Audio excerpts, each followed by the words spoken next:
মশা নিয়ন্ত্রণ কার্যক্রম উন্নয়ন ও পর্যবেক্ষণ নিয়ে সাম্প্রতিক এক আলোচনা এখন সামাজিক যোগাযোগ মাধ্যমে ব্যাপকভাবে ভাইরাল হয়েছে। প্রচলিত সেই আলোচনায় প্রধানমন্ত্রীর একটি মন্তব্য ঘিরে তৈরি হয়েছে নতুন বিতর্ক ও ব্যঙ্গাত্মক প্রতিক্রিয়া। তিনি বলেছেন, মশা মারা শিখতে ফ্লোরিডা যাওয়ার দরকার নেই, সন্ধ্যার সময় কোনো ডোবার পাশে কয়েক ঘন্টা দাঁড়িয়ে থাকলেই হবে।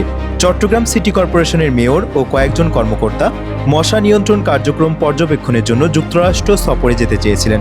সেই প্রস্তাব অনুমোদন না করে এই মন্তব্য করা হয়েছে বলে বিভিন্ন সংবাদ মাধ্যমে প্রকাশিত হয়েছে। সামাজিক যোগাযোগ মাধ্যমে বিষয়টি দ্রুত ছড়িয়ে পড়ে, কারণ অনেকেই এটিকে সরকারি কর্মকর্তাদের বিদেশ সফরের প্রয়োজনীয়তা নিয়ে ব্যঙ্গাত্মক বা কৌতুকপূর্ণ বার্তা হিসেবে দেখছেন। আবার কেউ কেউ এটিকে সরকারি ব্যয় সাশ্রয়ের বার্তা হিসেবেও ব্যাখ্যা করেছেন।